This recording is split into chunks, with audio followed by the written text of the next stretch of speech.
Namaskaram to everyone.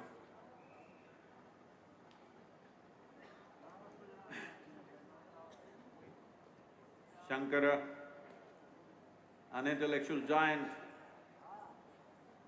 a genius of linguistics, above all, a spiritual light, pride of India.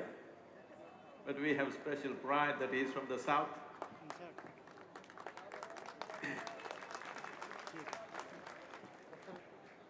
A seamless sense of wisdom, knowledge,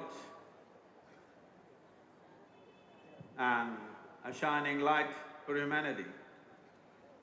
How do you produce such a man? Obviously, if someone has to show that level of wisdom at a very early age, in that brief span of life, he walked the length and breadth of this nation. We all came flying today, but he walked from the southern tip of India to here and further up and east and west. Where does this energy, where does this zest and where does this wisdom come from?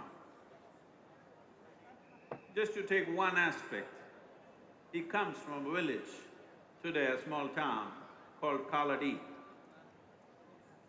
Kaladi literally means beneath the feet.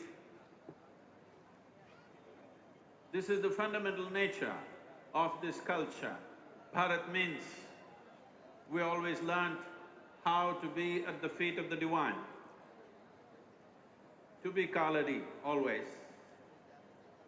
Not a culture of pumped up pomp, but a culture of natural piety. With this, just with this one aspect, we could produce great beings. This has been the tradition, this has been the culture of this nation, that not by being at the head, but being at the feet, we learned. By being at the feet, we evolved. By being at the feet, we blossomed. By being at the feet, we became shining lights to the rest of the world for a long time. It's once again time that we bring back this culture, we bring back this piety, we bring back this sense of humility, which has paid enormous dividend for this culture, that we learned how to bow down. Doesn't matter, it is a god or a man or a woman or a child or an animal or a tree or a rock, we learn to bow down to everything. This has been our strength, this has been our way, this has been the process and the method of our evolution and realization. This is very important today in the world, that all this knowledge, all this wisdom came not by faith, not by belief, but by realization. Well, 1,000 years ago, or well before Shankara, many have spoken, but the beauty of Shankara is the clarity, the intellectual clarity with which he expressed and the zest with which he spread it across the country. Many have said this before. Right from the time of Adi Yogi, many yogis, many mystics, many sages, many saints have said this, but it is the absolute clarity of intellect and the zest and the energy to be able to bring it to a whole nation, which makes Shankara stand out.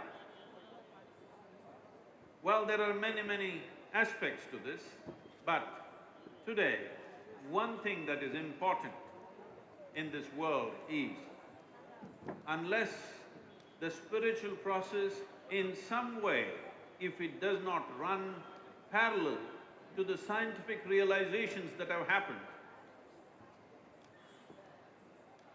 and if spiritual process in some way does not sync with the fundamental human logic, the future will not take it. In this sense, Shankara's message is significant. This is the future. The future generations of this world will reject everything that will not make logical sense to them. The future generations of the world will reject everything that is not scientifically correct. So in this sense, Shankara becomes very significant. There's a lot of misunderstanding, let me clear at least one for him, I think we owe it to him. A lot of people go about saying, what is the nonsense he's talking? Because he said everything is Maya. So the way it is being interpreted is, Maya means it doesn't exist. Maya does not mean it does not exist. Maya means an illusion. Maya means you are not seeing it the way it is. You are seeing it in a way that is good for your survival, but you are not seeing it the way it is. Today modern physics is telling you the entire universe is just a network of the one same energy.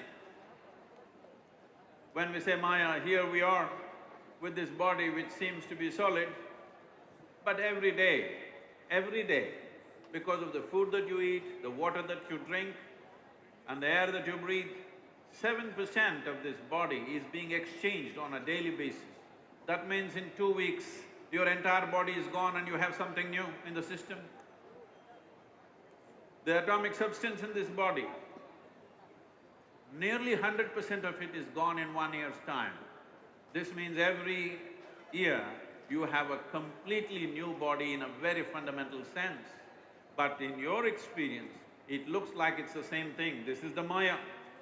Similarly with the rest of the existence, the way you're seeing it, the way you're perceiving it, the way you're knowing the world through 5 senses is completely off the mark. This is the illusion. When we say a mirage, if you're driving on the road in the highway, you will see far away there seems to be water. Well, when you go there, definitely there is no water. This does not mean there was nothing there. There was some radiation which created this illusion. So this is Maya. What is one thing seems to be another thing. This is the Maya he was talking about. What you think is me is actually everything. This is the Maya. What you think is the other is actually you. What you think is everything is nothing too. That is the Maya he's talking about. Today modern science, after a long haul, has come parallel to what Shankara was talking and many sages of the past were talking. So this will be the future of this world. There's a very beautiful story in Mahabharata that all of you will know. I'm going back to Kaladi because we come from the south, we are at the feet of Bharat Mata, and it has paid off very beautifully for us in so many ways.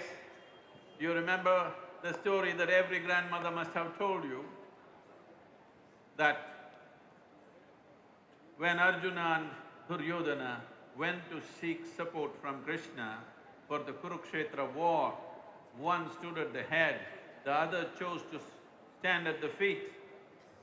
That made everything. That decided. That afternoon, when Arjuna stood at the feet, he won the war. This is the significance of this nation, that by bowing down, we rise. We don't rise by elbowing our way.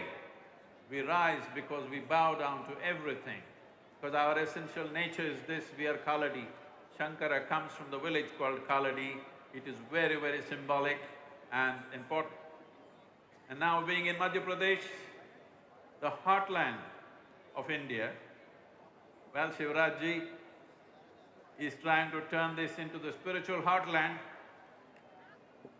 because it's time.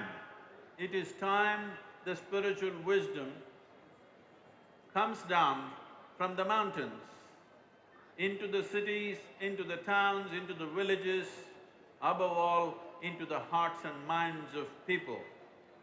Because this is going to be the greatest treasure, this is going to be the future of this nation, and because of… if we do this one thing, the entire world will seek guidance from this nation. It's very wonderful today that once again they have reignited the spirit of Shankara in this part of the country. I'm sure it'll spread to the rest of the world. Thank you very much.